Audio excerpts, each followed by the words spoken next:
आप सबको यीशु के नाम से एक बार फिर से जय मसीह की। सबको यीशु आशीष दे। आनंद ही आनंद है जब हम यीशु की आराधना में बैठते हैं, यीशु के पास आते हैं। संसार अब बता रहा हूं कि उस कगार पर पहुंच गया है जहां से वह अब लौट नहीं सकता। तकलीफें, बीमारियां अब बढ़ती जा रही हैं।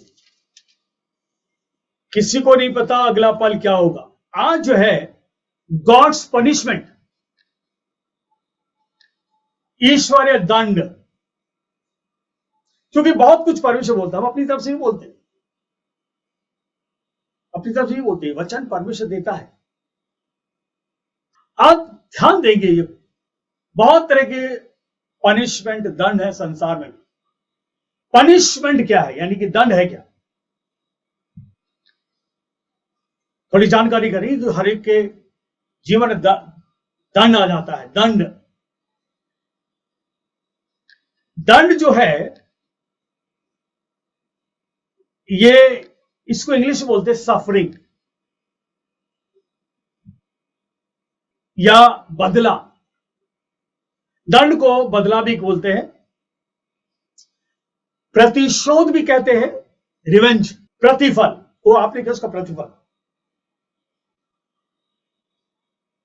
गॉड्स पनिशमेंट इंग्लिश में कहते हैं अ सफरिंग, पेन और loss that serves as retribution. Retribution बोलते हैं रिवेंज को, बदला। एक बार फिर बता रहे, पनिशमेंट जो है अ सफरिंग, पेन और loss that serves as retribution, as retribution. Hindi में कहते दर्द या हानि सहना जो प्रतिशोध के रूप में कार्य करता है। फिर पर दर्द या हानि, जो दंड है ना, वो दर्द है, हानि है, जो प्रतिशोध, इसको बोलते हैं रिवेंज, के रूप में कार्य करता है। किसी चीज का बदला मनुष्य लेता है। अब उसके बदले लेने के तरीके हैं। वो तरीका ये है to impose penalty for a fault, offence और वायलेंस, यानी कह सकते हैं किसी गलत अपराध या उल्लंघन के लिए जुर्माना लगाना। कोई गलत काम कर दिया आपने, उसका जुर्माना लगेगा, संसार में है, जिसको बोलते चालान कट गया।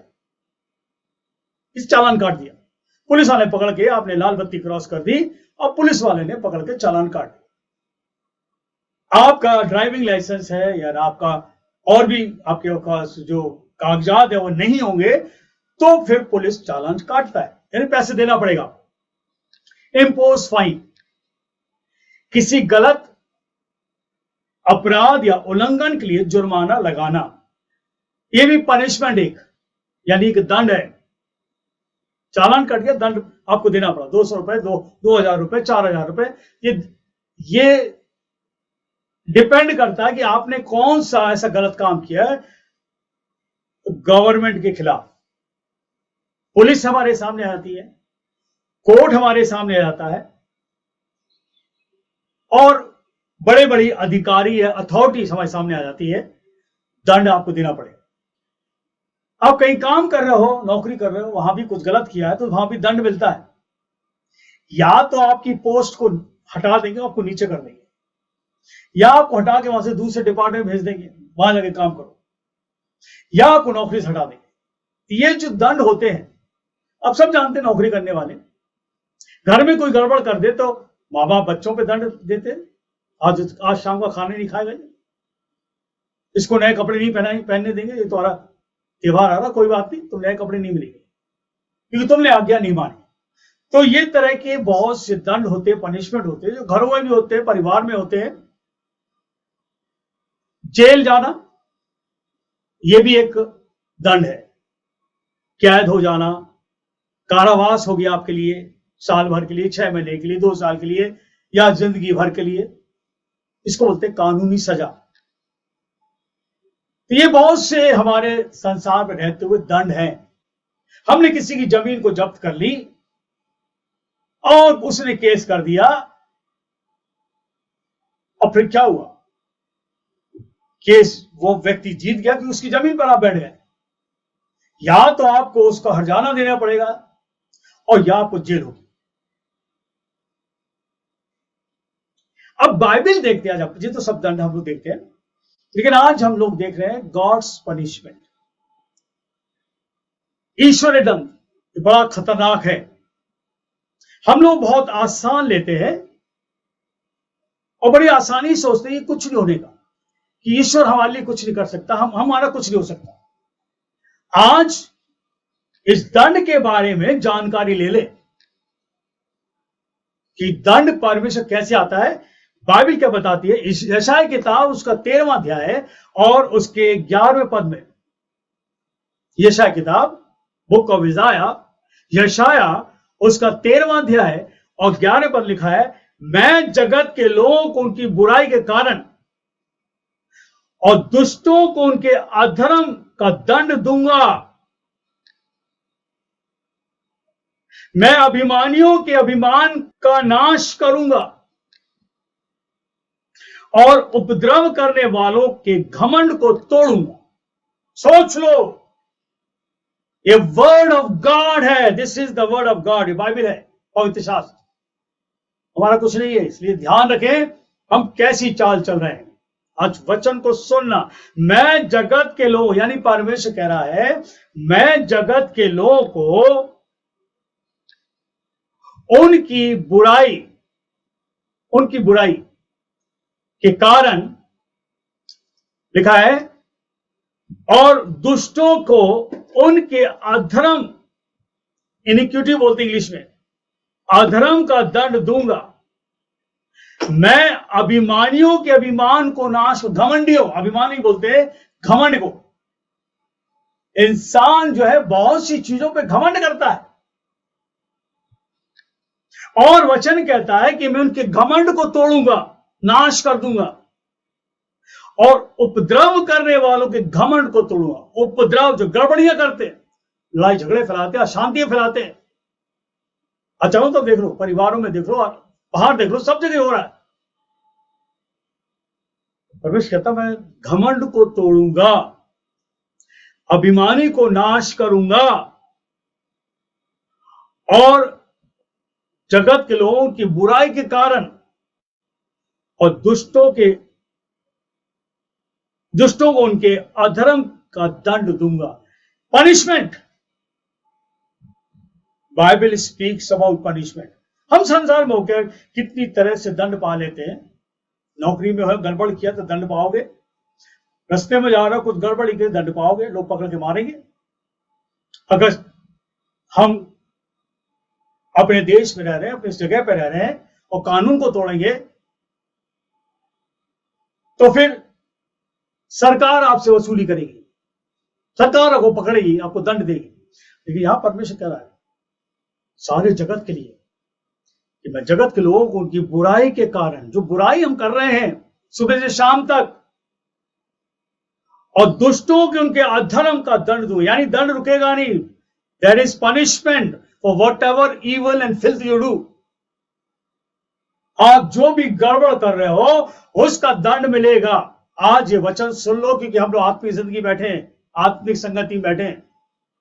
परमेश्वर आपको बचाया है, यहां परमेश्वर ने आपको वचन दिया है, यहां आपका बपतिस्मा हुआ है, आपको जीवन मिला है, और उसके बाद इंसान यदि गड़बड़ी करता है तो वचन आज साहब यशायाह 13 बता रहा है, हम उसके दंड से बच नहीं पाएंगे। यशायाह 2:17 में भी आया, यशायाह किताब उसका दूसरा अध्याय, बुक ऑफ यशायाह चैप्टर 2 एंड वर्स 17। मनुष्य का गर्व मिटाया जाएगा, मनुष्य का गर्व मिटाया जाएगा, और मनुष्यों का घमंड नीचा किया जाएगा। तो घमंडी है, और कहता मैं नीचे नीचे लाके छोड़ूंगा उसे, कोई भी हो। और उस दिन केवल यहोवा ही ऊंचे पर विराजमान हुआ। इसका मतलब क्या है केवल परमेश्वर है ऊंचे पर, and he has the authority to punish. परमेश्वर ऊंचे पर है, उसके नीचे सब कुछ है, सब कुछ परमेश्वर के पैरों तले है। याद रखिए, स्वर्ग बहुत ऊंचे पर है, उसके नीचे और स्वर्ग है, और स्वर्ग है, और स्वर्गों के नीचे हम सब है, धरती पर सब पैरों के नीचे परमेश्वर। इसलिए लिखा है मनुष्य का गर्व मिटाया जाएगा और मनुष्य का घमंड नीचा किया जाएगा, और उस दिन केवल यहोवा ही ऊंचे पर विराजमान हो। यानी कि वो दंड देगा, वो आपको आपका न्याय करेगा, बच नहीं पाओगे। मी टू, हमारा भी न्याय होगा। धन्यवाद करते हैं, हम उसके साथ चल रहे हैं। यिर्मयाह की किताब और उसका दूसरा अध्याय और उसके 19 में ही पढ़ते हैं परमेश्वर के दंड के बारे में। तेरी बुराई तेरी ताड़ना करेगी, जो तू कर रहा है या कर रही है, तेरी बुराई तेरी ताड़ना करेगी, और तेरा भटक जाना, तू भटक गया है, ईश्वर से दूर हो गया है, उसकी सच्चाई से दूर हो गया है, उसकी पवित्रता से तू दूर हो गया है, तूने अपने लिए अलग से कुछ बना रखे हैं। तेरा भटक जाना तुझे उल्हाना देगा, तुझे याद दिलाएगा। जान ले और देख कि अपने परमेश्वर यहोवा को त्यागना यह बुरी और कड़वी बात है। तुझे मेरा भय ही नहीं रहा। सेनाओं की यहोवा की वाणी, सेड द लॉर्ड। जो लोग गड़बड़ियां कर रहे हैं वो उस आत्मा को छोड़ देते हैं, आत्मा के विरोध में काम करते हैं। परमेश्वर कहता है तेरी बुराई ताड़ना करेगी, तेरा भटक जाना तुझे उलाना देगा। जान ले और देख कि अपने परमेश्वर यहोवा को त्यागना यह बुरी और कड़वी बात है। तुझे मेरा भय नहीं ना, परमेश्वर कहता क्या तुझे मेरा डर नहीं है? ये मनुष्य, याद रखिए, क्योंकि वो दिखता नहीं ईश्वर, तो मनुष्य कुछ भी कर लेता। याद है, वो दिखता नहीं, लेकिन उसने चंगा तो किया आपको। वो दिखता नहीं है, आपके जीवन को बदल दिया।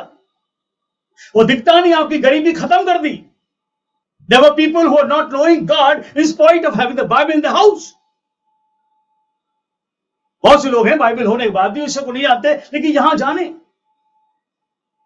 इसलिए प्रभु कह रहा है तेरा त्यागना यह बुरी और कड़वी बात है। क्या तुझे मेरा भय नहीं?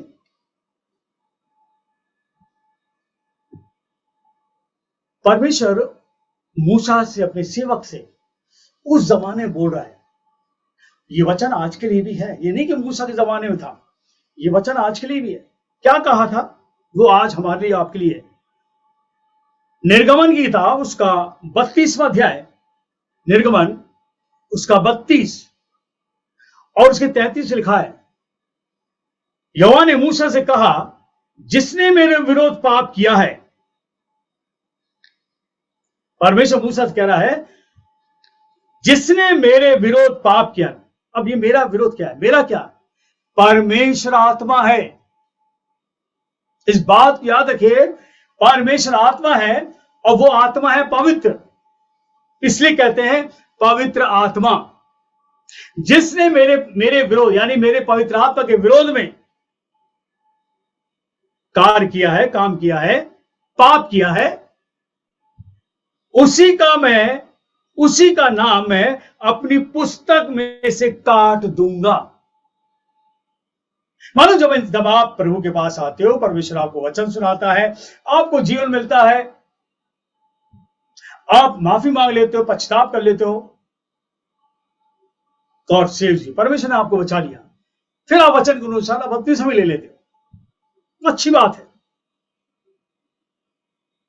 लेकिन उसके बाद यदि हम परमेश्वर के विरोध जाएंगे, उस पवित्र आत्मा के विरोध में जाएंगे, तो जो आपका नाम उस पुस्तक में लिख दिया गया था, परमेश्वर कहता मैं काट दूंगा।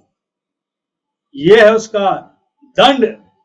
जब आपका नाम कट गया, तो you are entitled for hell. जब आपका नाम कट गया तो आप स्वर्ग नहीं नरक के हकदार हो जाओगे पूरी तरह से। जिस ईश्वर ने आपको निकाला है बाहर, जिस ईश्वर ने आपके पाप को धो दिया है, जिसे आपके पाप को क्षमा कर दिया है, जिसे आपको नया बना दिया है, आपको चंगा कर दिया, आपको घर में आशीष मिल गई, नौकरी मिल गई है, परिवार में सब कुछ अच्छा हो गया है, नए नए कपड़े पहनने लगे हो, सब कुछ बढ़िया हो गया। लेकिन जब हम उसके विरोध में चले आते हैं, उस आत्मक विरोध में, तो वो पाप है। और परमेश्वर कहता है मैं जो नाम लिखा है मैं उसे काट दूं। मूसा बोल दे 69 इसी के भजन संहिता उसका 69 और 28 में लिखा है। भजन संहिता उसका 69 और उसके 28 को पढ़ेंगे। उनका नाम जीवन की पुस्तक में से काटा जाए,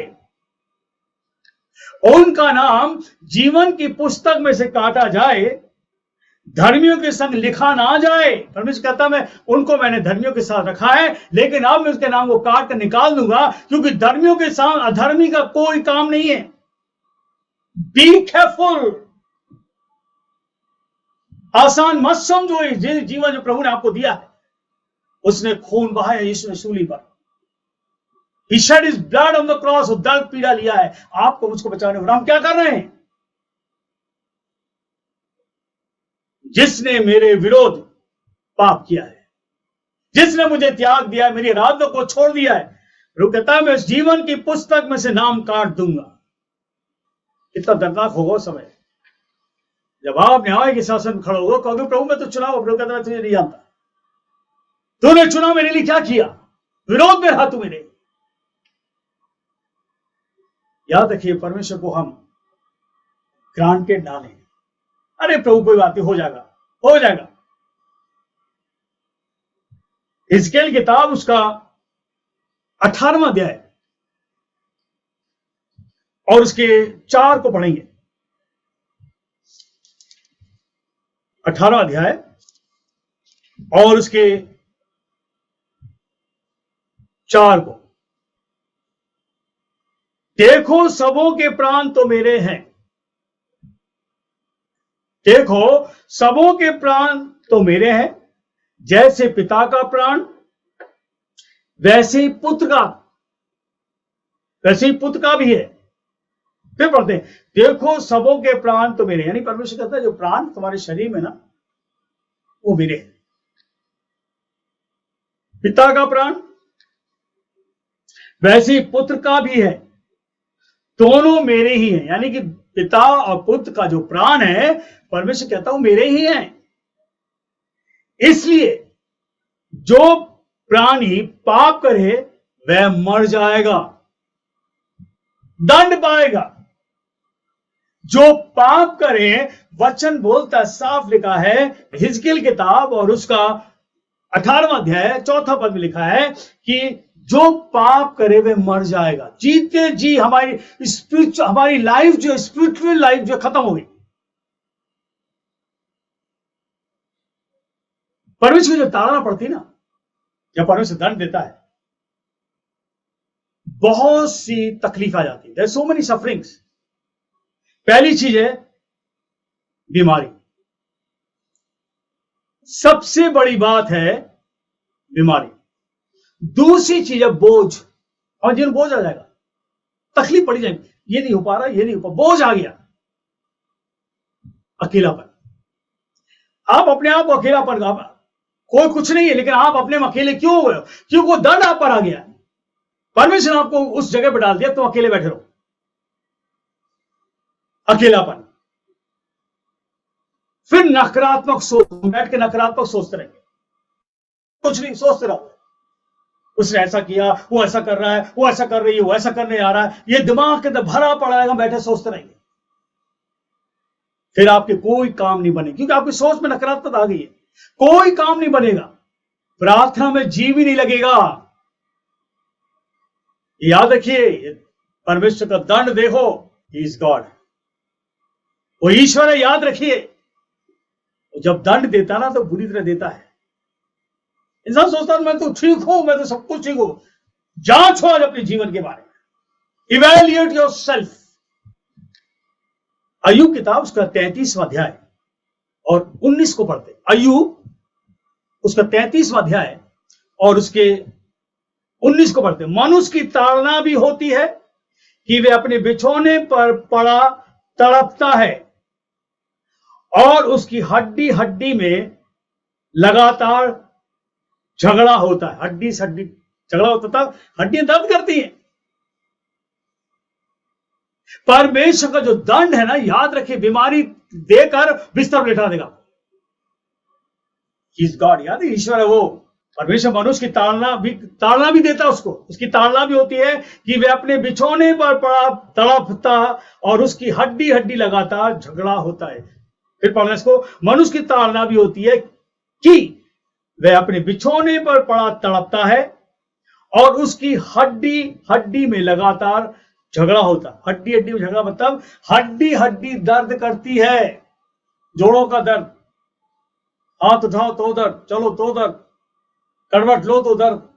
अय्यूब उसके 36 और 10 में भी लिखा हुआ है। अय्यूब किताब उसका 36वां अध्याय और 10वें पद लिखा हुआ है, वह उनके कान शिक्षा सुनने के लिए खोलता है। ये वचन जो है आपको कान में लगेगा, आपको शिक्षा मिलेगी। याद देखिए, आज लोग कहां से कहां जा रहे हैं, क्या हालत है। वह उनके कान शिक्षा सुनने के लिए खोलता है और आज्ञा देता है कि वह बुराई से दूर रहे। कौशन, सावधानी कि तुम बुराई से, बुरी बातों से, बुरे बोल से दूर रहो, वरना दंड है, ईश्वर का दंड नहीं सह पाओगे। और आज दंड ही है ये तो चारों तरफ संसार हो गया। एक राजा था जिसका नाम है नबुकदनेस्सर। देखिए उसको दंड कैसा दिया परमेश्वर, क्योंकि ये वचन में जब हम सुनते हैं, पढ़ते हैं, तो याद रखिए यहां पर भी हावी हो सकता है। ये वचन जो है शिक्षा भी देता है ताकि हम बुराई से दूर रहें, नकारात्मक बातों से दूर रहें और उसका पवित्र आत्मा को हम ले, जो सकारात्मक बनाता है, जो आपके लिए हर इतवार को उतरता है। और जब हम गीत भजन गाते हैं, वो पवित्र आत्मा आपके घरों में आता है और उसके बाद भी वो व्यक्ति नकारात्मक बना हुआ है, तो यानी कि वो दंड के लायक बन चुका है। नबुकदनेस्सर राजा, ये एक राजा के बारे में जिसका नाम है नबुकदनेस्सर। और ये राजा जो है वचन में लिखा इसके बारे में, ये कैसे, इसके बोल कैसे थे। अब थोड़ा उधर से शुरू करते हैं। दानियल किताब उसका 4था अध्याय, बुक ऑफ डैनियल, और उसका 4था अध्याय और उसके 30 को पढ़ते हैं, है ना। यहां 30 में वो इस राजा के बोल, ये नबूकदनेस्सर क्या बोल रहा है, क्या ये बड़ा बेबीलोन नहीं है, यानी कि जहां वो रह रहा है, जहां उसका महल है, बेबीलोन की बात है, जिसे मैं ही ने अपने बल और सामर्थ्य से राजनिवास होने को और अपने प्रताप की बड़ाई के लिए बसाया है। ये राजा की घमंड की बातें हैं। मैं फिर से पढ़ रहा हूं, आपके पास बाइबल है, इसको पढ़ो। नबूकदनेस्सर राजा जो है अपने भवन की छत पर टहल रहा था, और जब टहल रहा था तो छत को टहलते हुए अपने पूरे बेबीलोन को देख दिया। वो जो बेबीलोन को देख रहा था तो उसने अपने मुंह से, क्योंकि जब मन में आता है वो मुंह में आएगा, याद रखना, जो आपके मन में होगा ना, that will come in your mouth. राजा के मन में भरा हुआ था, वो अकेला टहला छत पे, क्या बोलता है, क्या यह बड़ा बेबीलोन नहीं है। यानी बेबीलोन वाकई बहुत उस जमाने खूबसूरत शहर था, जिसे मैं ही ने, क्या कर रहा, मैं ही ने, जिसे मैं ही ने अपने बल और सामर्थ्य से राजनिवास होने को और अपने प्रताप की बड़ाई के लिए बसाया है। ये जो बातें थी वो छत पे टहलते हुए राजा जो है इस बात को बोल रहा है, मैंने बसाया, मैंने बनाया, मैं कभी कभी लोग कहते हैं मैंने किया, मैंने किया, मैंने किया। ये बातें परमेश्वर को पसंद नहीं है। ये बाबिलोन जो है ना, ये उस एंशंट वर्ल्ड में माना हुआ शहर था। जो पुरानी दुनिया थी, पुरानी दुनिया के अंदर ये जो बाबिलोन जो है माना हुआ है। और इसको कहते हैं राज्यों का शिरोमणि। यशाया 13 को पढ़ लें। यशाया, फिर ये लौट कर आइए यशाया किताब, उसका 13वां अध्याय 19वें पद में इस बाबिलोन के बारे में कुछ जिक्र किया गया है, जो यशाया बोलता है, जो सब राज्यों का शिरोमणि है। बेबीलोन जो है सारे राज्य उस जमाने के थे, उसका ये शिरोमणि, बस नाम इसका फैला हुआ था, और जिसकी शोभा पर कसदी लोग फूलते थे। कसदी के लोग फूलते थे, बहुत शोभा थी। वैसे ऐसा हो जाएगा जैसे सदोम और अमोरा जब परमेश्वर उसे उलट दिया था। यानी परमेश्वर कह रहा है कि एक जो इंसान बनाने के बाद अपनी बड़ाई करता है ना, तो उसका दंड उसको मिलता है। यहां राजा जो था, क्योंकि इस राजा ने और भी जब इसका इतिहास ढूंढते हैं तो बेबीलोन जो है वो बहुत से वहां मंदिर थे, बहुत से राज निवास थे, पैलेसेस थे, और बड़ी खूबसूरत जगह थी। It was a beautiful place. तो ये उस जमाने में जब एंशिएंट दुनिया, पुरानी दुनिया थी, उस जमाने बाइबल बताती है कि ये बड़ा खूबसूरत जगह थी। ढेर से वहां मंदिर थे और बहुत से पैलेसेस थे, राजनिवास थे, बहुत खूबसूरत जगह थी। और यहां पर हैंगिंग गार्डन, जो पहाड़ के गुच्छे गुच्छे जगह पर फूल और पौधे लगा देते थे, तो उसको बोलते हैं हैंगिंग गार्डन। पहाड़ के ऊपर इसको कहते हैं हैंगिंग गार्डन। और ये हैंगिंग गार्डन जो है ये खुद नबूकदनेस्सर ने बनाया था।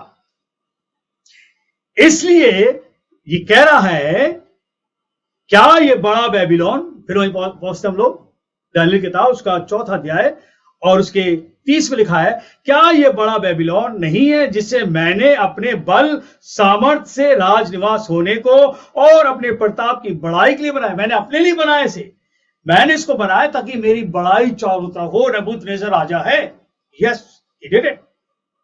लेकिन इसके साथ घमंड आ गया। कभी कभी लोग क्या होते हैं कि इतना ऊंचे हो जाते हैं कि उनके जीवन में घमंड आता है, परमेश्वर से घमंड को दंड देता, क्योंकि परमेश्वर का हाथ सब में होता है। हर काम में परमेश्वर का हाथ होता है। खासकर जब विश्वासी लोग होते हैं, आज आप विश्वास से बैठो, कभी मत कहना कि मैंने किया, मैंने किया, मैंने किया। अब ये नबूकदनेस्सर जो कह रहा है दानियेल किताब में, इसको अब शुरू से पढ़ते, यहां से 4 से पढ़ते, क्योंकि इसके ऊपर का हिस्सा जो बाइबल जो है ना, कभी क्रम से नहीं है। बाइबल कुछ हिस्सा कही है, कुछ हिस्सा कही, इसको आत्मा क्रम से जोड़ता है। इसको समझना बड़ा जल्दी बड़ा मुश्किल है। यहां 4 से पढ़ेंगे। राजा कहता, मैं नबूकदनेस्सर अपने भवन में चैन से और प्रफुल्लित रहता था। आगे लिखा है, मैंने एक स्वप्न देखा जिसके कारण मैं डर गया। यहां पर वो एक स्वप्न देख रहा है, और उस स्वप्न देखने के बाद बाइबल बताती है वो डर गया,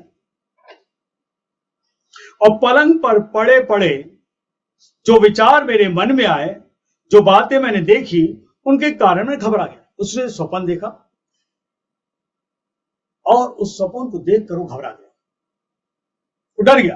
ये स्वप्न क्या है? बाइबल के अंदर बहुत से स्वप्न देखे, बहुत से स्वप्न लोगों ने देखे। मैंने पिछली बार बताया यूसुफ ने स्वप्न देखा, कैसा देखा, और स्वप्न पूरा हुआ। यहां पर राजा जो स्वप्न देख रहा है, वो देखकर क्या हुआ, उसके मन में जो विचार आए और जो बातें उसने देखी, उस कारण वो डर गया, घबरा गया। फिर आगे लिखा, नबूकदनेस्सर ने क्या किया, तब मैंने आज्ञा दी कि बेबीलोन के सब पंडित मेरे स्वप्न का फल मुझे बताने के लिए मेरे सामने हाजिर किए हैं। नबूकदनेस्सर ने, नबूकदनेस्सर, इंग्लिश में नेजर बोलते हैं, इंग्लिश में बोलते हैं नेसर, दोनों में थोड़ा थोड़ा अंतर है। इस राजा ने जितने बेबीलोन में पंडित थे और होनहार लोग थे, उनको बुलाया कि वो, उनको हाजिर किया जाए कि वो उसके स्वप्न का मतलब बताए, परंतु वे इसको मतलब ना बता पाए, नहीं बता पाए। मैंने बार बताया कि जो स्वप्न जो होते हैं ना, ये अर्थ केवल पवित्र आत्मा बताएगा आपको। अगर आपके पवित्र आत्मा तो बताएगा, परमेश्वर का आत्मा स्वप्न बताता। और ये जो राजा के बेबीलोन के अंदर पंडित लोग थे, होनहार लोग थे, पढ़े लिखे थे, उनको बुलाया और पूछा, भाई मेरा स्वप्न को उत्तर बता दो। तो लिखा है कि वे उसका फल ना बता सके। 8वां पद, अंत में दानियल मेरे सन्मुख आया। दानियल जो था, बाइबल बताती है कि ये परमेश्वर की आत्मा से भरा हुआ था। दानियल 3 बार प्रार्थना करता था। ये परमेश्वर का चुना हुआ था, और जो परमेश्वर के चुने होते हैं ना, उनके अंदर परमेश्वर अपनी आत्मा डाल देता है। अंत में दानियल मेरे सन्मुख आया, यानी नबूकदनेस्सर के सामने दानियल को पहुंचाया गया, जिसका नाम मेरे देवता के नाम के कारण बेलतशस्सर रखा। यानी कि दानियल का नाम बदलकर बेलतशस्सर रखा गया। क्यों? वहां के जो देवता थे उसका नाम जो था बेलतशस्सर था, तो राजा नबूकदनेस्सर ने उसका नाम बदलकर बेलतशस्सर रखा। लेकिन तो दानियल ही था वो। और लिखा हुआ है, और जिसमें पवित्र ईश्वर का आत्मा रहता है, पवित्र ईश्वरों का आत्मा, जिसमें, यानी दानियल को बुलाया गया जिसके अंदर पवित्र ईश्वरों का आत्मा। अब पवित्र ईश्वर तो एक ही है, ईश्वरों का नाम कैसे आ गया? जो लोग परमेश्वर का आराधना करते, आत्मा सच्चाई से करते, आत्मा से भरे रहते, तो उस जमाने में लोग जो है इनको ईश्वर के नाम से, भाई ये तो ईश्वर का, ईश्वर के समान है ये, क्योंकि सब बताता है ये। तो उनको बोलते थे ईश्वरों का आत्मा। यानी कि जो परमेश्वर के लोग होते हैं उनके अंदर परमेश्वर का आत्मा होता है, इसलिए कहा ईश्वरों का आत्मा। दानियल को बुलाया गया, लिखा है, दानियल जिसमें पवित्र ईश्वरों का आत्मा रहता है, मैंने उसको अपना स्वप्न ये कहकर बता दिया। यानी राजा कह रहा है कि इसके अंदर तो ईश्वर का आत्मा है, पवित्र आत्मा है, क्योंकि मेरे यहां के लोग नहीं बता पाए। दानियल को बुलाया गया क्योंकि दानियल ने बहुत से स्वप्न के उत्तर बताए, बुलाया गया। दानियल जो था स्वप्न के उत्तर जानता था, क्योंकि वो पवित्र आत्मा भरा रहता है, प्रार्थना का जीवन था इसका। राजा कहता है, हे बेलतशस्सर, यानी कि दानियल, तू तो सब ज्योतिषियों का प्रधान है। मैं जानता हूं कि तुझ में पवित्र ईश्वरों का आत्मा रहती है, और तू किसी भेद के कारण नहीं घबराता। इसलिए जो स्वप्न मैंने देखा है उसे फल समेत मुझे बता और समझा। दानियल को बुलाया गया, दानियल को कहा, तेरे अंदर तो ईश्वर का आत्मा रहता है, और तू जो बोलता है घबराता नहीं है, तू बिल्कुल साफ साफ बोलता है। इस बात को मैं जानता हूं। ये जो बता, ये क्या हुआ है? इस स्वप्न, जो दर्शन मैंने पलंग पर पाया है, यानी 10वें पद लिखा है, जो दर्शन, यानी जो स्वप्न में दर्शन पाया है, मैंने देखा कि पृथ्वी के बीचों बीच एक वृक्ष लगा है, उसकी ऊंचाई बहुत बड़ी। वो कह रहा, राजा कह रहा, मैंने पृथ्वी के बीच एक पेड़ देखा है और बहुत ऊंचा। हे बेलतशस्सर, तू जो ज्योतिषों का प्रधान है, मैं जानता हूं तुझे पवित्र ईश्वरों का आत्मा रहता है कि तू किसी भेद के कारण नहीं घबराता। इससे जो स्वप्न मैंने देखा है उसे फल समेत मुझे बता दे। यानी जो मैंने देखा है पता, सही सही बताना क्या है। मैंने देखा कि पृथ्वी के बीचों बीच एक वृक्ष लगा है, उसकी ऊंचाई बहुत बड़ी है। वह वृक्ष बड़ा होकर दृढ़ हो गया और उसकी ऊंचाई स्वर्ग तक पहुंची है, और वह सारी पृथ्वी की छोर तक दिखाई पड़ता है। उसके पत्ते सुंदर और उसे बहुत फल हैं, यहां तक कि उसे सबों के लिए भोजन था। उसके नीचे मैदान के सब पक्षियों का कुछ छाया मिलती थी। उसकी डालियों में आकाश की सब चिड़ियां बसेरा करती थी, और सब प्राणी उसमें आहार पाते थे। राजा बता रहा कि मैंने बहुत बड़ा पेड़ देखा, और वो पेड़ जो है पृथ्वी के बीचों बीच लगा हुआ है। और वो पेड़ जो है बड़ा दृढ़ हो गया, मजबूत हो गया। और लिखा है उसकी ऊंचाई स्वर्ग तक पहुंची, यानी कि उसकी ऊंचाई तो स्वर्ग तक जा रही, इतना ऊंचा है। फिर आगे लिखा हुआ है और वह सारी पृथ्वी की छोर तक दिखाई, यानी पृथ्वी किसी छोर पर खड़े होकर देखो तो ये पेड़ दिखाई देता है। उसके पत्ते सुंदर है, जो उस पेड़ लगा उसके पत्ते बहुत सुंदर हैं, उसमें बहुत फल थे, पेड़ में बहुत फल लगे हुए, यहां तक कि उसमें सबों के लिए भोजन था, यानी कि उस पेड़ के अंदर जो फल लगते थे वो सबों के लिए, पूरे बेबीलोन में लोग उसको खाते थे, उनका पेट भरा जाता था। नीचे के उसके नीचे मैदान के सब पशुओं को छाया मिलती थी, यानी कि उस पेड़ के नीचे उसके पत्ते थे, हरे भरे थे कि पेड़ के नीचे सारे जानवर आके बैठते थे, उनको आराम मिलता था, छाया मिलती थी, धूप से बचते थे। उसकी डालियों में आकाश के सब चिड़ियां बसेरा करती थी, सारी चिड़ियों चारों तरफ से आकर उस पेड़ की डालियों पर बैठ जाती थी, आराम मिलता था उनको। और सब प्राणी उससे आहार पाते, जितने प्राणी थे जिसमें आत्मा था, जीवन का बोलते हैं ना प्राणी, सब आके उस पेड़ से फल खाते थे, चैन मिलता था, आराम मिलता था। राजा बता रहा है दानियल को ये दर्शन स्वप्न जो देखा है, मैंने पलंग पर दर्शन पाते समय क्या देखा कि एक पवित्र पहरुआ स्वर्ग से उतरा। अब वो कह रहा है मैंने जब ये सब देख लिया तो मैंने क्या देखा कि पवित्र पहरुआ का मतलब है पवित्र स्वर्गदूत, स्वर्ग से उतरा, पवित्र स्वर्गदूत स्वर्ग से उतरा और उसने ऊंचे सबसे पुकार कर यह कहा, वृक्ष को काट डालो। सुनना ध्यान से,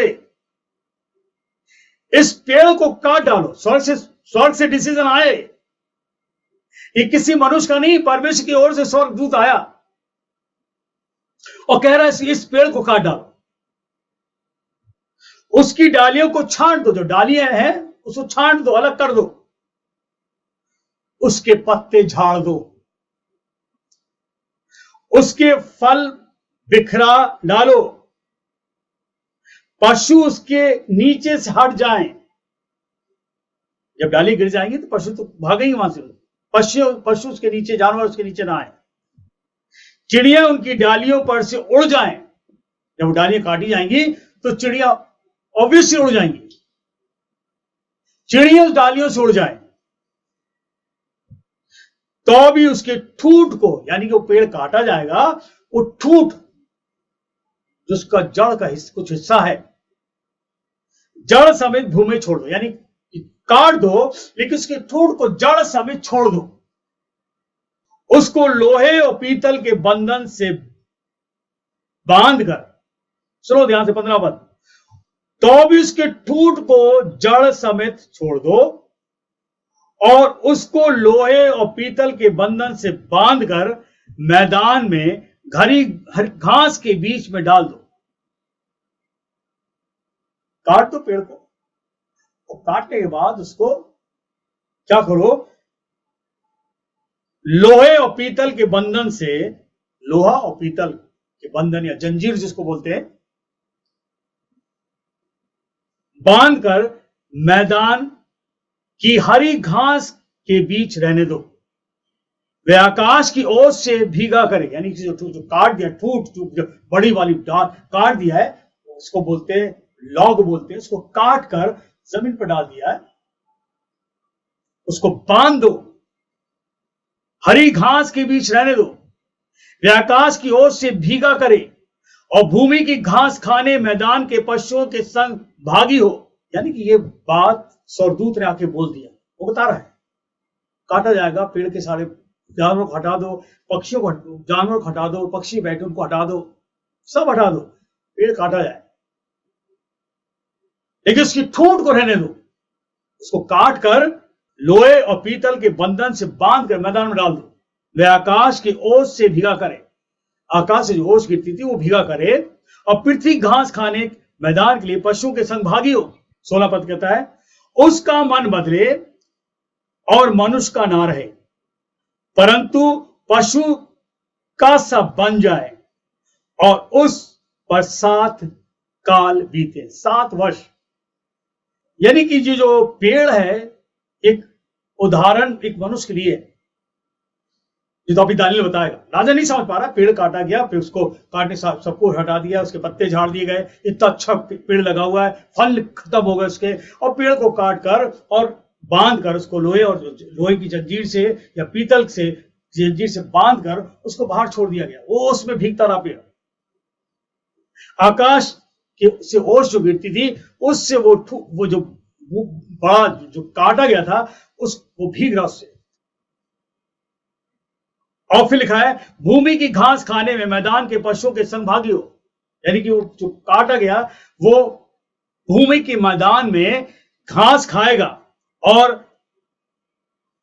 पशुओं के साथ रहेगा, जानवरों के साथ रहेगा, और उसका मन पशु जैसा हो जाएगा। और ये 7 साल इसके साथ होंगे, इस पेड़ के साथ। 17 पर लिखा, यह आज्ञा पहरुओं के निर्णय से और यह बात पवित्र लोगों के वचन से निकली कि जो जीवित है वह जान ले कि परम प्रधान परमेश्वर मनुष्य के राज्य में प्रभुता करता है। यह बात जो है स्वर्गदूत ने कह दी, और स्वर्गदूत इस बात का भी ऐलान कर दिया कि परम प्रधान परमेश्वर मनुष्य के बीच में मनुष्य के राज में प्रभुता करता है। कोई भी मनुष्य धरती पर, गॉड इज एवरीवेयर। आप भले ना जानते हो लेकिन परमेश्वर आपको सांसें दे रहा है। आप भले ना जानते हो लेकिन परमेश्वर आपके हर काम में आपको आगे बढ़ाता है। आप भले ही आगे पीछे हो रहो लेकिन परमेश्वर आपको देखता है कि वो सांसें आपको दे रखी उसने। परम प्रधान परमेश्वर मनुष्य के राज में प्रभुता करता है। अगर परमेश्वर का राज ना हो तो सूरज चांद सब एकदम बंद हो जाएंगे। परमेश्वर राज ना हो तो पानी एकदम से जगह जगह सूख जा, खत्म हो जाएगा सब। Even it's God's mercy on the human life. क्या आपको सूरज चांद सितारे सब दे रहा, पानी समय पे दे रहा, सब कुछ आपको मिल रहा है। परम प्रधान मनुष्य के राज में प्रभुता करता है, उसको जिसे चाहे उसे देता है। ये परमेश्वर की इच्छा है, जिसको जो चाहे वो देता है। आप ये नहीं कह सकते प्रभु उसको ये दे दे। परमेश्वर की जो इच्छा है उसकी एबिलिटी के अनुसार, उसकी क्षमता के अनुसार परमेश्वर को देता है। वह छोटे से छोटे मनुष्य को भी उस पर नियुक्त कर देता है। वह छोटे से छोटे मनुष्य को भी उस पर नियुक्त, या छोटे को भी बढ़ा देता है। वो तो ईश्वर कुछ भी कर सकता है। और आज कितना बड़ा है। 18 पर लिखता है, मुझ नबूकदनेस्सर राजा ने यही स्वप्न देखा, इसलिए हे बेलतशस्सर, यानी कि दानिएल, इसका नाम राजा ने इसका नाम रखा है, तू इसका फल बता दे कि मेरे राज में और कोई पंडित इसका फल मुझे बता नहीं सकता, परंतु तुझ में तो पवित्र ईश्वरों का आत्मा रहता है, इस कारण तू उसे समझा सकता है। तुझ में जो ईश्वर का आत्मा है, पवित्र आत्मा है, तू बता सकता है। ये नहीं बता पाए, ये तो संसार का ज्ञान लिए है। दानिएल 19 वर्ष, दानिएल ने स्वप्न सुन लिया, इसका नाम मतलब बेलतशस्सर रखा गया। घड़ी भर घबराता रहा और सोचते सोचते व्याकुल हो गया। तब राजा कहने लगा, हे बेलतशस्सर, इस स्वप्न से या इसके फल से तू व्याकुल मत हो। बेलतशस्सर ने कहा, हे मेरे प्रभु, यह स्वप्न तेरे बैरियों पर और इसका अर्थ तेरे द्रोहियों पर पड़े। राजा को स्वप्न बताने से थोड़ा डर गया, ये थोड़ा घबरा गया, क्योंकि ये स्पेशली राजा के लिए था। और ये डर गया, से बताऊं या ना बताऊं। राजा उसकी शक्ल देख चुका। राजा कहता है, घबरा मत, तू मत डर, तू बता मुझे, इस स्वप्न का अर्थ मुझे बता। तो दानिएल बोलता है, जिस वृक्ष को तूने देखा जो बड़ा और दृढ़ हो गया है और जिसकी ऊंचाई स्वर्ग तक पहुंची है और जो पृथ्वी के सिरे तक दिखाई देता है, जिसके पत्ते सुंदर और फल बहुत थे, जिसमें सबों के लिए भोजन था, जिसके नीचे मैदान के सब पशु रहते थे, जिसकी डालियों में आकाश की चिड़ियां बसेरा करती थीं, हे राजा, वो पेड़ तू है। देखो बात निकल रही बाहर। हे राजा, वो पेड़ तू है। तेरा राज जो है चारों तरफ फैल चुका है, तेरा नाम फैल चुका है, तेरी ऊंचाई जो इतनी हो गई है कि स्वर्ग तक आवाज जाती है।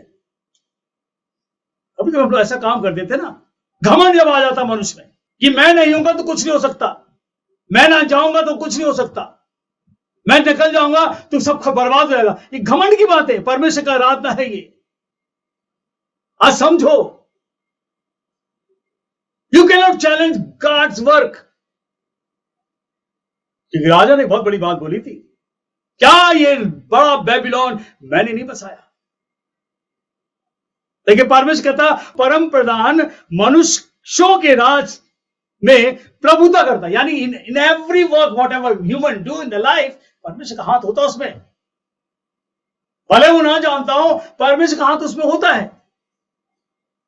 दानियल कहता जो ये वृक्ष देखा है, हरा भरा वृक्ष है, फल लगे हुए हैं, चिड़िया बसेरा करती हैं, जानवर आकर इसमें नीचे बैठते हैं, ये पेड़ जो इतना ऊंचा पहुंचा है, स्वर तो पहुंच गया, जिसके पत्ते सुंदर और फल बहुत हैं, जिसमें सबों के लिए भोजन था। इस पेड़ के सबों, यानी कि राजा जो था, कह रहा ये राजा ये तेरे लिए, तू है ये, तेरा नाम इतना फैल गया है, लोग तुझे सम्मान देते हैं, खाने का इंतजाम है, जानवर लोग खाना खा रहे हैं, पूरी प्रजा के लोग खाते हैं, चैन से लोग बैठे हुए हैं। हे राजा, जो है वो पेड़ वो तू ही है, राजा ये पेड़ तू ही है। फिर मानी जब परमेश्वर आपको उठा देता ना, जो उठाता है तो इतना ऊंचा उठा देता है कि स्वर्ग से वो आवाज करता, आपके लिए आशीष की आवाज देता है। हे राजा, ये वृक्ष तू है, फला फूला वृक्ष है, जिसको इतना फला दिया मैंने, फूल चुका है, सब कुछ सुंदर है, तू महान और सामर्थ्य हो गया है। दानियल कह रहा है तू महान और सामर्थ्य हो गया है, तेरी महिमा बढ़ी और स्वर्ग तक पहुंच गई, और तेरी प्रभुता पृथ्वी की छोर तक फैल गई। सारे पृथ्वी के छोर तक लोग जान गए कि नबूकदनेस्सर राजा कौन है, लोग जान गए कि नबूकदनेस्सर राजा ने कितना किया है, तू सामर्थ्य हो गया, तेरी महिमा, your glory has reached the heaven. हे राजा, तूने जो पवित्र पैरुओं को स्वर्ग से उतरते देखा है, दानियल कह रहा जो तूने पवित्र स्वर्गदूतों को स्वर्ग से उतरते देखा है, पवित्र स्वर्गदूत को स्वर्ग से उतरते देखा है कि वृक्ष को काटो, उसका नाश करो, तो अब इसकी ठूंठ को जड़ समेत भूमि में छोड़ो, और इसको लोहे और पीतल से बांध कर मैदान की हरी घास के बीच में रहने दो। वे आकाश की ओर से भीगा करे और उसके मैदान के पक्षियों के संग भी भाग मिले, और जब तक 7 वर्ष उस पर बीत ना चुके तब तक उसकी ऐसी दशा होगी। हे राजा, इसका फल तो परम प्रधान ने ठान लिया है कि राजा पर घटे, वह ये है। राजा वो तू है, और ये 7 साल तुझ पर बीतेंगे, और जो परमेश्वर कहता है उसको करेगा। You cannot wash it out और डॉट इट आउट और एबॉलिश। आप उसको हटा नहीं सकते, आप उसको मिटा नहीं सकते। जो परमेश्वर कह देता है वो होगा। जो अंत के दिनों की बात आज हो रही है, ये पहले से कह दिया गया, बाइबल में लिखा है 25 पद। दानियल कहता है कि तू मनुष्य को बीच से निकाला जाएगा और मैदान के पशुओं के संग रहेगा, तू बैलों के समान घास चरेगा और आकाश की ओर से भीगा करेगा। 7 युग तुझ पर बीतेंगे, जब तक कि तू जान ना ले कि मनुष्यों के राज में प्रधान ही प्रभुता करता है और जिसे चाहे उसे देता है। उस वृक्ष के ठूंठ को जड़ समेत छोड़ने की आज्ञा जो हुई है, इसका अर्थ यह है कि तेरा राज तेरे लिए बना रहेगा। जब तू जान लेगा कि जगत का प्रभु स्वर्ग ही में है, तब फिर से तू राज करने पाएगा। राजा वो तू ही है। 7 साल तुझ पर बीतेंगे और 7 साल तू बैलों के समान, अब इस पर ध्यान देना, मैं इसको समझाऊंगा कुछ। तू बैलों के समान चरेगा, आकाश की ओस तुझ पर भीगा करेगी। बैलों के समान, एक साइंस में, मेडिकल साइंस में एक बीमारी होती है, बॉन्थ्रोपी। एक बीमारी होती है बॉन्थ्रोपी, ये मानसिक बीमारी है। It is a psychological disorder, यानी कि मानसिक बीमारी होती है कि हमारा जो दिमाग का संतुलन बिगड़ जाता है, चाहे वो ही हो या शी हो, या लड़का हो या लड़की हो, वो अपने को गाय या बैल समझने लगता है। एक बीमारी होती है, वो अपने को गाय या बैल समझने लगता है, इसको बोलते हैं बॉन्थ्रोपी, ये बीमारी होती है। तो जैसे गाय चिल्लाती है, गाय बोलती है, वैसे सी गाय की आवाज करेगा वो या करेगी, या बैल के समान वैसी चलेगा वो, इसकी हरकतें वैसी ही जाएंगी। समझना, परमेश्वर का दंड बहुत बुरा होता है। राजा को बता दिया डैनियल ने कि जो दंड तुझ पर आएगा, तू जानवर के समान हो जाएगा, तू जानवर के समान होगा, घास खाएगा तू। क्योंकि वो जो बॉन्थ्रोपी, जो साइंस बोलती है, ये हमारे मेंटल इलनेस बोलते हैं इसको, मानसिक बीमारी। और ये कहीं कहीं होती, हर जगह नहीं होती, कहीं वेरी रेयर है, कहीं कहीं होती है। राजा के लिए बात सामने आ गई और लिखा, राजा ने कहा कि 7 साल तू इस जानवर की तरह रहेगा और घास खाएगा, और 7 साल बीतने पर जो ठूठ रह गई ना, वो ठूठ जो है तेरा राज बना रहेगा। और दानियल इस बारे में बता रहा है कि जो तेरे जो इसके राज में लोग काम करते हैं, वो राजपाट को संभालेंगे। तो दूसरा राजा नहीं आएगा, जो तेरे साथ काम कर रहे हैं वो राजपाट को संभालेंगे, वो तेरे लिए बड़े सिंसियर होंगे। लेकिन तू 7 साल तक जानवर के समान हो जाएगा और तू घास खा। कहां जाएगा? महल के बाहर जो उसका जो गार्डन था, जो उसका लॉन था, जहां टहलता था, वो घास थी, उसमें वो चला गया। एक बीमारी आ गई इसके अंदर, और 7 साल तक वो महल के बाहर उसी घास में रहता था और जानवर वाली हरकत करता था। बी फेयरफुल, परमेश्वर के पनिशमेंट से बचो, दंड से बचो। ये बाइबल जो है ना, बिल्कुल जबरदस्त किताब है। ईश्वर का आत्मा काम करता है। क्यों? क्योंकि इसके मुख से घमंड की बात निकली थी। क्या मैंने नहीं बसाया, क्या मैंने नहीं बनाया? जबकि बाइबल बताती है कि परम प्रधान प्रभु परमेश्वर हमेशा मनुष्य के बीच में रहता है। He forgot the God।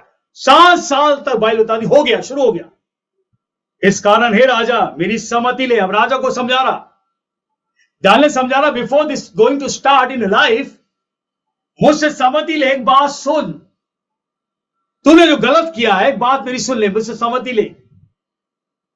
यदि तू पाप छोड़कर धर्म करने लगे, मैं आज तुझे सम्मति दे रहा हूं, जो तूने पाप किया छोड़ दे इसको। इस पाप को जो तूने किया इसे छोड़ दे और धर्म के काम करने लगे, धर्म करने लगे और अधर्म छोड़कर दीनहीनों पर दया करने लगे, तो संभव है कि ऐसा करने से तेरा राज, तेरा चैन बन जाएगा। जो परमेश्वर स्थानीय है वो रोक देगा अगर तू पछताप कर ले। राजा से कह रहा, दानियल मैं तो सम्मति दे सकता, I can only advise you. तू राजा है, महान है, लेकिन मैं परमेश्वर का सेवक हूं। इन बातों ने बता दिया, लेकिन एक बात बता रहा हूं, यदि तू पाप छोड़कर धर्म करने लगे और अधर्म छोड़कर दीनहीनों पर दया करने लगे, तो संभव है कि ऐसा करने से तेरा चैन बना रहेगा, यानी कि तेरा राज बना रहेगा। अगर तू पछताप कर ले, परमेश्वर से माफी मांग ले और कह, प्रभु मैंने गलत काम किया है, मैंने घमंड की बातें बोली, मेरे मन में घमंड रहता है, मैं घमंड की बातों जीती रहूं। तू मान ले पाप तूने किया है, परमेश्वर सामने इसको अंगीकार कर, तो संभव ऐसा करने से चैन बना रहेगा। इस बात को दानियल कहकर चला गया। यह सब कुछ नबूकदनेस्सर राजा पर घट गया। 12 महीने बाद, 1 साल बाद, राजा सोचता अब तो कुछ नहीं होगा। 1 साल बीत गए, राजा अपनी छत पर टहल रहा था। 29 पर लिखा है, 12 महीने के बीतने पर जब वह बेबीलोन के राजभवन की छत पर टहल रहा था, तब वह कहने लगा, 12 महीने बीत गए, दानियल की बात भी भूल गया वो। 12 महीने मतलब 1 साल का परमेश्वर टाइम दिया, क्योंकि दानिय्येल ने कहा था यदि तू पाप छोड़कर धर्म करने लगे और अधर्म छोड़कर दीनहीनों पर दया करने लगे तो संभव है कि ऐसा करने से तेरा चैन बना रहेगा। दानिय्येल ने इसे एडवाइस दिया और कहा अगर तू करेगा तो तू बच जाएगा, तेरा राज बना रहेगा। और उसके बाद 1 महीना 2 महीना 3, वो भूल गया राजा कौन दानिय्येल, कौन है, क्या है। 12 महीने के बाद राजा वो था अपने राज स्टार्ट के कपड़े पहनकर और बेबीलोन को पूरा शहर देख रहा, पूरा देश देख रहा, आहो ये तो मैंने बसाया, हैंगिंग गार्डन मैंने बसाया, इतने मंदिर मैंने बनाए हैं, सब तो मैंने बनाया हुआ है, क्या खूबसूरत जगह है। क्या ये बड़ा, 30 पद लिखा, क्या ये बड़ा बेबीलोन नहीं है जिसे मैंने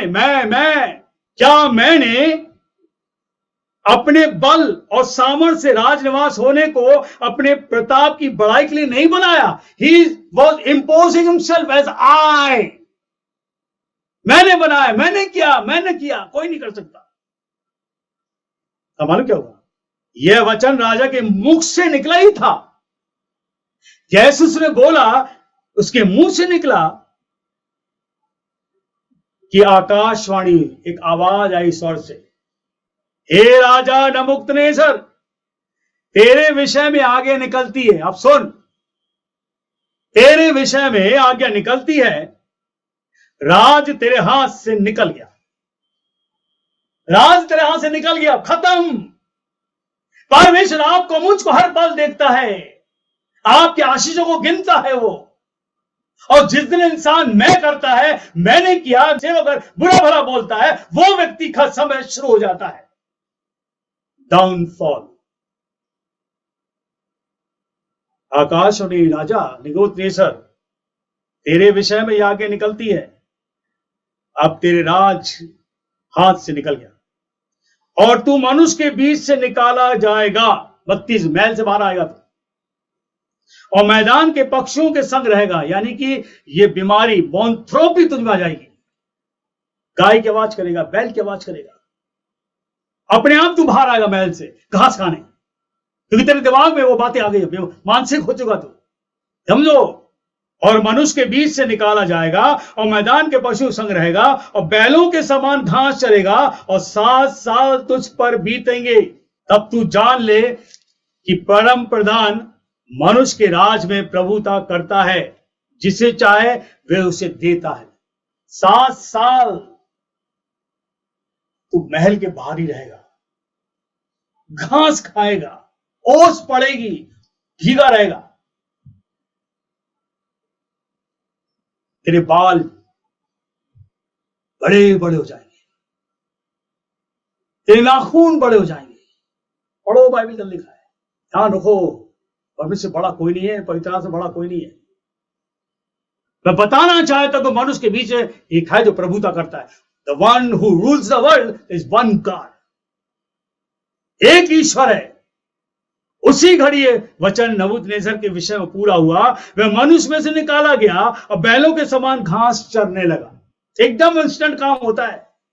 12 महीने का समय दिया प्रभु ने उसको कि अब पछताव कर ले, अब पछताव कर ले, पछताव कर ले। आज कितने लोग प्रभु कहता पछताव कर ले भाई, कर ले, वो सोचता नहीं कुछ जरूरत नहीं है। दानिय्येल वाज अ प्रॉफिट।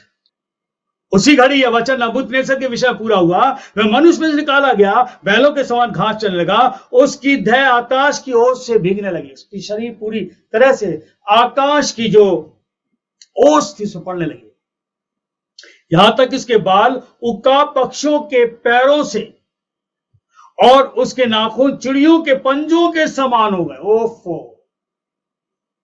उसके बाल उका पक्षी होता ना, उका चील के बाल देखा, घरे लंबे होते से, राजा के बाल लंबे हो गए। और लिखा है कि उसके नाखून चिड़ियों के पंजों के समान। चिड़ियों के पंजे देखोगे आप, पंजे कैसे हो चिड़ियों के, ऐसे नाखून बड़े बड़े हो गए। 7 साल बीत गया, जो परमेश्वर ठाना किया उसने। उन दिनों के बीतने पर मुझ नबूकदनेस्सर ने अपनी आंख स्वर्ग के ऊपर उठाई। जब 7 साल बीत गए, तब नबूकदनेस्सर राजा जो था कुछ होश में आया। उसने आसमान की ओर देखा, स्वर्ग की ओर देखा, और जैसे स्वर्ग की ओर देखने मतलब उसने प्रार्थना करी। लिखा है कि मेरी बुद्धि फिर ज्यों की त्यों हो गई। बुद्धि ज्यों की त्यों हो गई। स्वर्ग की ओर देखा उसने, तब मैंने परम प्रधान को धन्य कहा, जो सदा जीवित है। उसकी स्तुति और महिमा यह कहकर करने लगा, उसकी प्रभुता सदा की है, उसका राज पीढ़ी पीढ़ी तक बना रहने वाला है।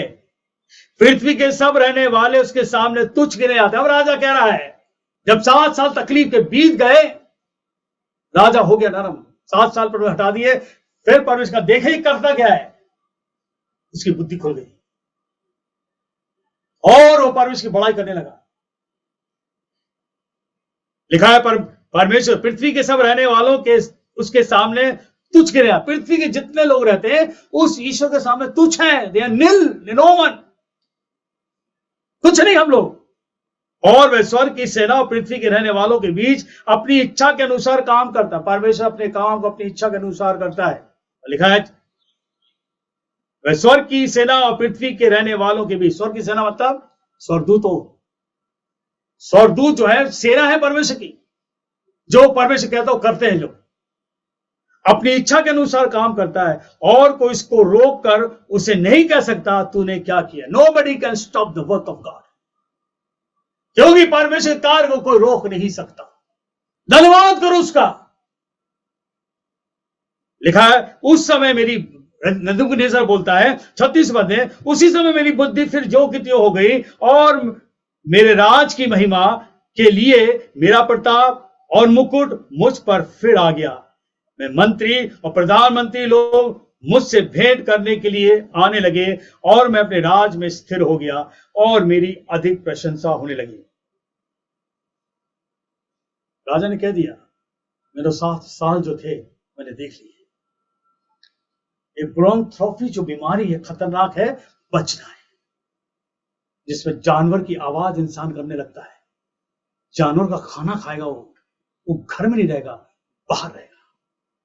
ये राजा के साथ हुआ है। क्यों? उसने घमंड की बातें बोली है कि मैंने किया, मैंने किया, मैंने किया। लेकिन आज जब परमेश्वर दंड देता है, वो दंड इसलिए देता है ताकि हम समझ जाएं कि मनुष्य के बीच में एक ईश्वर है। आज सुनो वचन को। और घर में परेशानी है, हम उस ईश्वर से दूर हैं। व्यवस्था विवरण उसका 28 और जो 15 से लिखा हुआ है, भयंकर दंड है ये। No one can bear what God does it. आप सह नहीं पाओगे, राजा सह नहीं पाया। 37 में लिखा, जब उसको वापस परमेश्वर फिर से उसको, क्यों उसने कहा ठूठ को रहने दो। ठूठ का रहने का मतलब है इसका राज मैं वापस दूंगा उसको, लेकिन बताना चाहता हूं मैं हूं कौन। वापस, ठूठ का मतलब है वापस परमेश्वर ने उसको सियासत बिठा दिया। और लिखा है किताब के अंदर, मेरे मंत्री और प्रधान लोग मुझसे भेंट करने के लिए आने लगे, देखने आ रहे हैं। राजा सही हो गया और मैं अपने राज में स्थिर हो गया। मैं फिर से इंस्टॉल्ड, मैं फिर से राजा जैसे था वैसी बन राज में पहुंच गया, राज करने लगा। और लोग अधिक मेरी प्रशंसा करने लगे क्योंकि उसे पछताव किया। उसे स्वर्ग की ओर परमेश्वर को देखकर पछताव किया, दीन बन गया, नरम बन गया। आपको दीन और नरम होना है, वरना याद है दंड आएगा। और दुष्ट तो चाहता है आप दंड लो और नरक में जाओ, बीमारी लो नरक में जाओ, तकलीफ लो अकेले पड़े रहो, गुनगुनाते हो, बेकार की बात सोचते, चाहता है दुष्ट। अब राजा नबूकदनेस्सर जो था, 37 पद में लिखा है, स्वर्ग के राजा को सराहता हूं। नबूकदनेस्सर राजा कहता है, मैं स्वर्ग के परमेश्वर को, जो राजाओं का राजा है, उसको सराहता हूं। उसके काम सच्चे हैं और उसके सब व्यवहार न्याय के हैं। और जो लोग घमंड से चलते हैं उन्हें वह नीचा कर सकता है। Be careful. बाइबल के अंदर लिखा हुआ है, नीति वचन और उसका 6वां अध्याय और उसके 16 पढ़ें। सुलेमान कह रहा है, परमेश्वर जिस चीज से घृणा करता है, 6 से बैर करता है और 7 से उसको घृणा होती है। सबसे बड़ी बात, घमंड से चढ़ी हुई आंखें। घमंड, बाकी घर में पढ़ लेना। घमंड परमेश्वर पसंद नहीं। नंबर 1 पे घमंड है। अगर आप सोचते हो कि मेरे पास सब कुछ है, धन दौलत है, मैं देखने में अच्छा हूं, स्मार्ट हूं, एक्टिव हो, ज्ञान बुद्धि में पास है, परमेश्वर गिरा देगा झटके में। राजा को जानवर बना दिया। He can do anything, he can do anything, he is God. घमंड से चढ़ी आंखें परमेश्वर। और यहां नबूकदनेस्सर कह रहा है, अब मैं नबूकदनेस्सर, 37वें पद में लिखा 4:37, अब मैं नबूकदनेस्सर स्वर्ग के राजा को सराहता हूं, मैं स्वर्ग के राजा को सराहता हूं। यही ईश्वर है और उसकी स्तुति महिमा करता हूं, यानी स्तुति महिमा। I sing for him, I sing for his glory. अगर याद रखिए, जब परमेश्वर का आत्मा नहीं है ना, आप गाना नहीं गाओगे, स्तुति महिमा भी नहीं होगी आपसे। अगर आप गाने की कोशिश करोगे, शैतान मुंह बंद कर रखेगा, आपको गाने नहीं देगा। ये शक्ति है खतरनाक। और उसकी स्तुति और महिमा करता हूं। कह रहा अब मैं उसकी स्तुति और महिमा कर रहा हूं। छोड़ दिया मैंने सब, तो दीवार ऊपर चढ़कर वो कह रहा हूं सब मेरा मेरा, अब मेरा कुछ नहीं है। जानवर बन चुका था एक बार। देख लिया उसने जिंदगी को कैसा है, परमेश्वर कुछ भी कर सकता है। God's punishment. अब दानिएल क्या कह रहा, 4:1 में, नबूकदनेस्सर राजा की ओर से देश देश और जाति जाति के लोग और भिन्न भिन्न भाषा बोलने वाले जितनी सारी पृथ्वी पर रहते हैं, उन सबों को यह वचन मिला, तुम्हारा कुशल क्षेम बढ़े। सारे लोगों पर प्रचार कर दिया, परमेश्वर का वचन को फैला दिया और कहा उसने, सारी पृथ्वी पर रहते जितने लोग भिन्न भिन्न भाषा के बोलने वाले जितनी सारी पृथ्वी पर रहते हैं, उन सबों को यह वचन मिला, तुम्हारा कुशल क्षेम बढ़े। मुझे यह अच्छा लगा कि परम प्रधान परमेश्वर ने मुझे जो जो चिन्ह और चमत्कार दिखाए और उनको प्रकट करूं। उसके दिखाए हुए चिन्ह क्या ही बड़े और उसके चमत्कारों में से क्या ही बड़ी शक्ति प्रकट होती है। उसका राज तो सदा और उसकी प्रभुता पीढ़ी से पीढ़ी तक बनी रहती है। एक दंड मिला उसको, और दंड के बाद जब वो 7 साल के बाद होश में आया तो उसने, प्रभु तू ही है, परमेश्वर कुछ भी कर सकता है। याद रखिए, उसका दंड कैसे आएगा आपको नहीं पता, कैसे आएगा आपको नहीं पता। Be careful. इस बारे बताया कि बाइबल बता रही है हमें बहुत चौकन्ना रहना है, बहुत चौकन्ना रहना है। 7 साल बीत गए और 7 साल के बाद एक नया जीवन शुरू हुआ। What God promise, he did it. क्योंकि परमेश्वर बताना चाहता था, कई लोग ऐसे हैं कि उनको आशीष मिल जाती है, उसका उनको घमंड आ जाता है। याद रखिए, परमेश्वर एक दिन आपको मोड़ेगा, मोड़ेगा, बताएगा कि तू कर क्या रहा है, क्या रही है। भजन संहिता उसका 34:5 लिखा है, जिन्होंने उसकी ओर दृष्टि करी उन्होंने ज्योति पाई और उनका मुंह कभी काला नहीं हुआ। राजा ने अपनी दृष्टि को ऊपर कर दिया।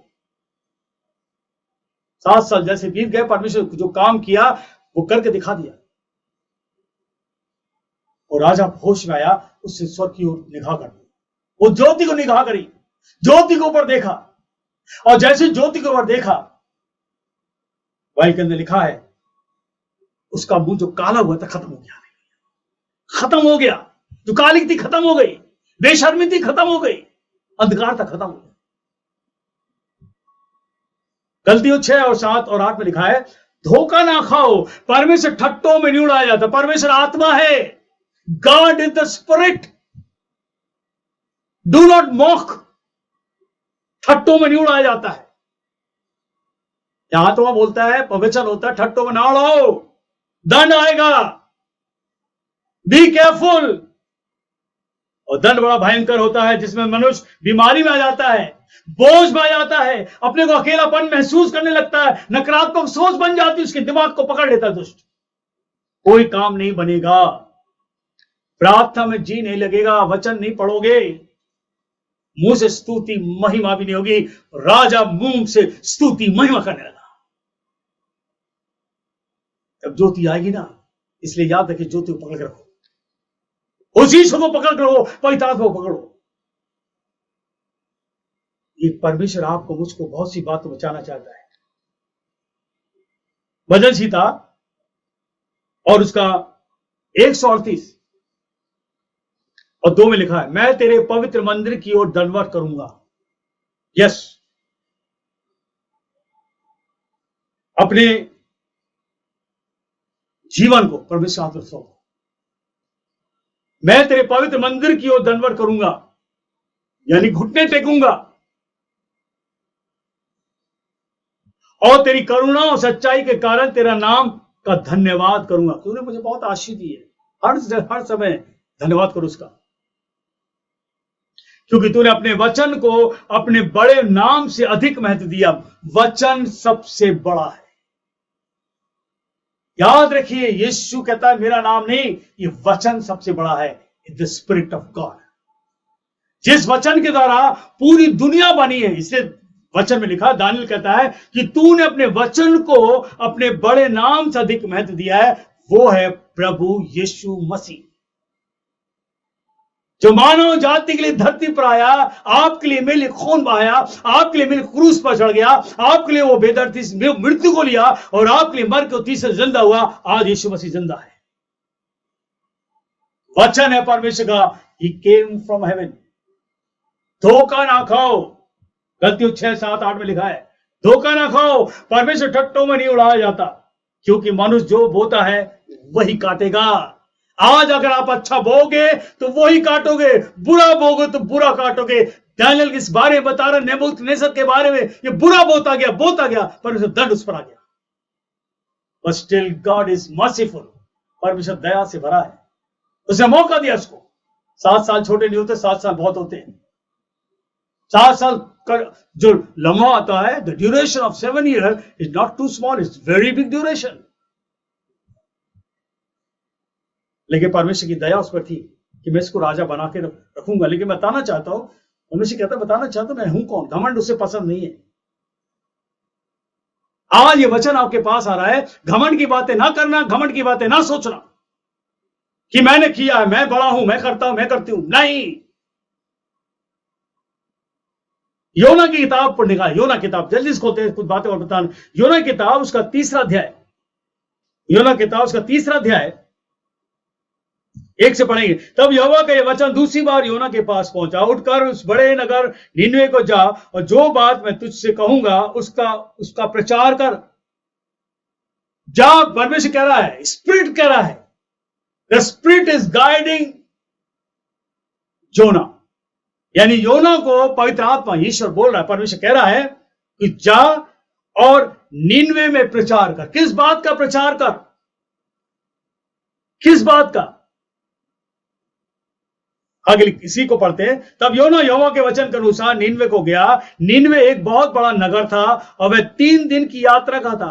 योना ने नगर में प्रवेश करके 1 दिन की यात्रा पूरी की और यह प्रचार करता गया, अब से 40 दिन के बीतने पर निनवे उलट दिया जाएगा। The punishment of God is going to come on Nineveh.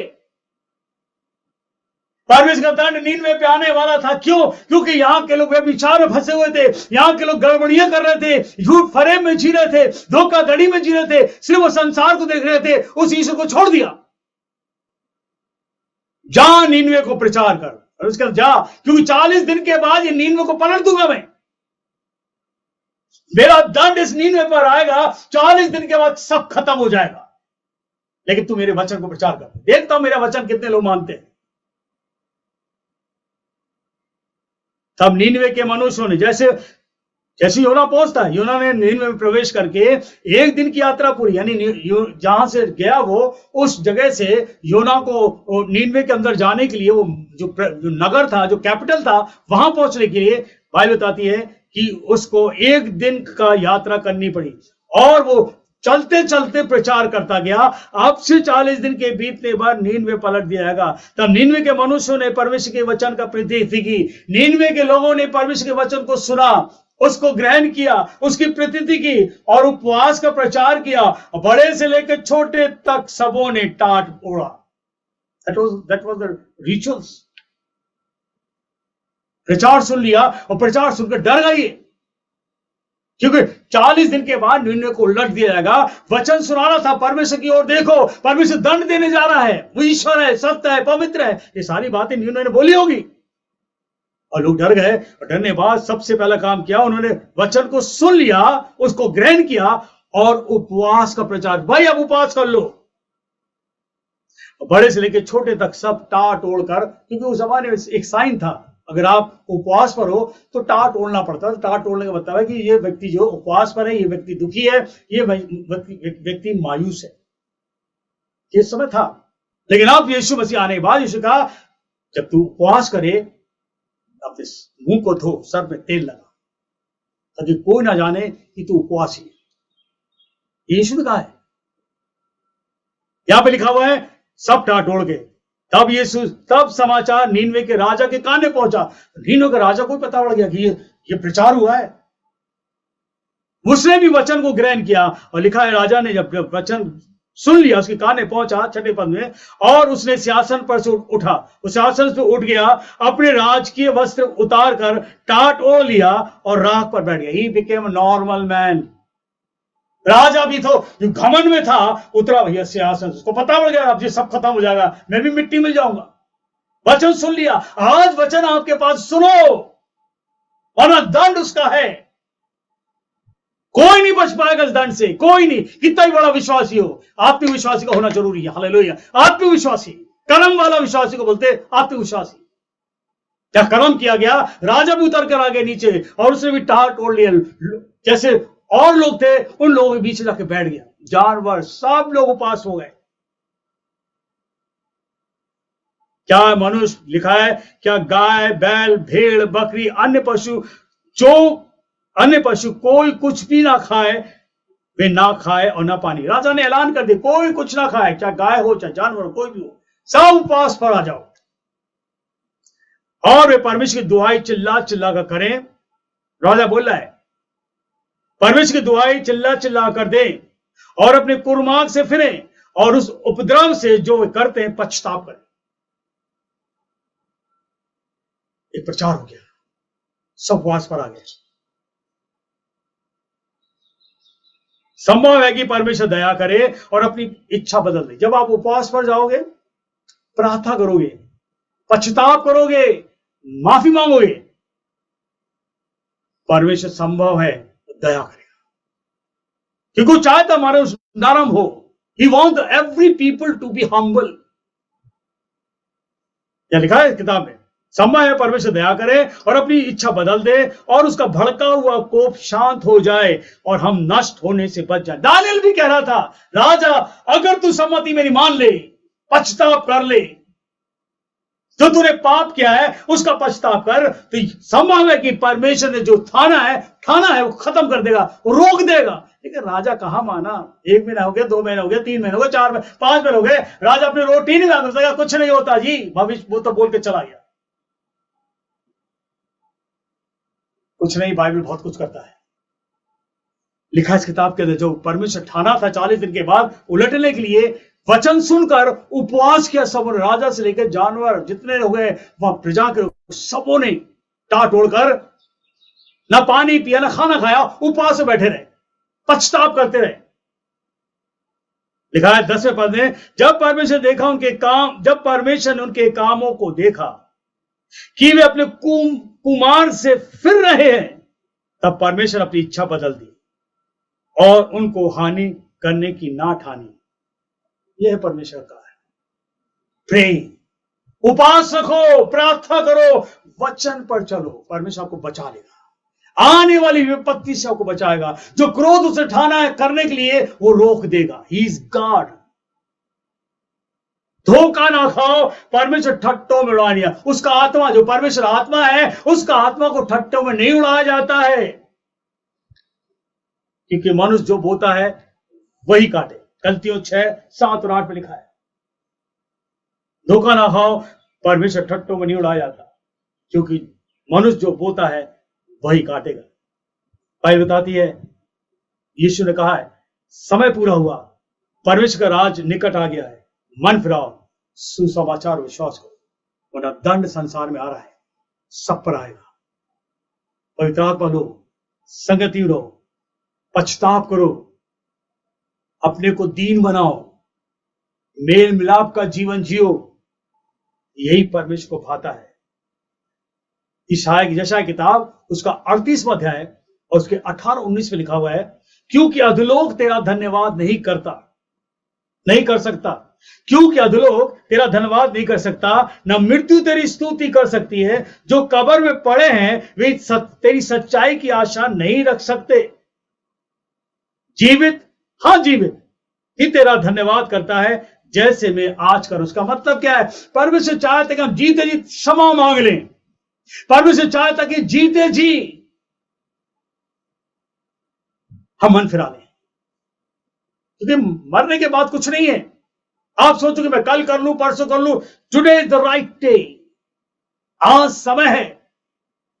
जो नबूकदनेस्सर पर बीती है वो परमेश्वर दंड था, परमेश्वर अपने दंड को दिखाता है। आज सोचो आपके जीवन के बारे में, क्या आप परमेश्वर की अगुवाई में चल रहे हो? इब्रानी किताब 3:7 पे लिखा है, सो जैसा पवित्र आत्मा कहता है, यदि आज तुम उसका शब्द सुनो, यदि आज तुम इसके वचन को सुन रहे हो, यदि आज तुम इसके शब्द को सुनो, उसका वचन को सुनो, तो अपने मन को कठोर ना करो, जैसा कि क्रोध दिलाने के समय उस परीक्षा के दिन जंगल में किया। मतलब क्या है? इस्राएल लोग को जब निकाला गया, प्रभु लेकर आ रहा था, मूसा साथ में था, मूसा को आज्ञा दी थी तो निकाले इनको। 40 साल लग गए, ज्यादा दूर नहीं था। मिस्र से कनान ज्यादा दूर नहीं था, लेकिन परमेश्वर घुमाते ले गया ताकि परमेश्वर बताए उसकी सामर्थ को, अपनी शक्ति को, वो कैसा ईश्वर है। 40 साल लग गए, लेकिन उस 40 साल में भी लोग मन में कठोर बनते गए। वो लोग जो वचन सुनने के बाद भी कठोर हो गए, नहीं चले वचन पर। जैसा पवित्र आत्मा कहता है, यदि आज तुम उसका शब्द सुनो तो मन को कठोर मत कर। कठोर कर लिया तो शैतान का काम शुरू हो गया, और शैतान का काम जब शुरू हो गया तो फिर परमेश्वर दंड आएगा। और ये तो दुष्ट चाहता है। Be careful. परमेश्वर दंड को देखा गया। याद रखिए, हम भी देखते आ रहे लोगों में ये क्यों दंड होता है। हम परमेश्वर दूर हो गए, हम उसके आज्ञा को नहीं मान रहे, घमंड में आ गए, और ये घमंड सब कुछ पाप है। इसे लिखा, सब ने पाप किया, परमेश्वर की महिमा से रहित है। प्रभु यीशु क्रूस पर मरा हमारे और आपके लिए, उसने खून बहाया हमारे जीवन को बचाने के लिए। उसने मृत्यु ली, उस दर्द के बाद मृत्यु ली और मर के जिंदा हुआ। आज वो पिता के दाहिने हाथ बैठा है। और वचन लिखा है, यीशु कल, आज और युगानुयुग एक साथ, ही इज अलाइव। पिता के दाहिने हाथ बैठा है। इब्रानी 12:29 लिखा है, क्योंकि हमारा परमेश्वर भस्म करने वाली आग है। बचना है, दंड देगा वो, दुनिया में दंड आएगा, क्योंकि सब छोड़ चुके हैं। आप प्रभु यीशु पास हो तो उसे मिलकर रहो, बन के रहो, संगति रहो, स्तुति करो, महिमा करो, एक दूसरे से प्रेम से रहो। यही बात है और यही परमेश्वर चाहता है। घमंड से चढ़ी आंखें उसे पसंद नहीं है, क्योंकि जो घमंड करता है, ऊंची ऊंची बातें करता है, और जिसको आशीष मिली है वो छोड़ देता है, पवित्र आत्मा के खिलाफ चला जाता है, दंड आएगा। इस दंड से बच रहा है। राजा का बताया गया ये भयंकर दंड जो दिखा दिया परमेश्वर ने, वो कुछ भी कर सकता है, उसको कोई रोक नहीं सकता। अपने जीवन के लिए, अपने परिवार के लिए, मिनिस्ट्री के, हमारे जीवन के लिए, सबके लिए प्रार्थना हो। यही बात है और यही विश्वासी जीवन है, ताकि हम उसके आने वाले दंड से जो आने वाला है संसार में, हम सब बच रहे हैं। प्रभु यीशु आप सबको बहुत बहुत आशीष दे। God bless you, God bless you, God bless you.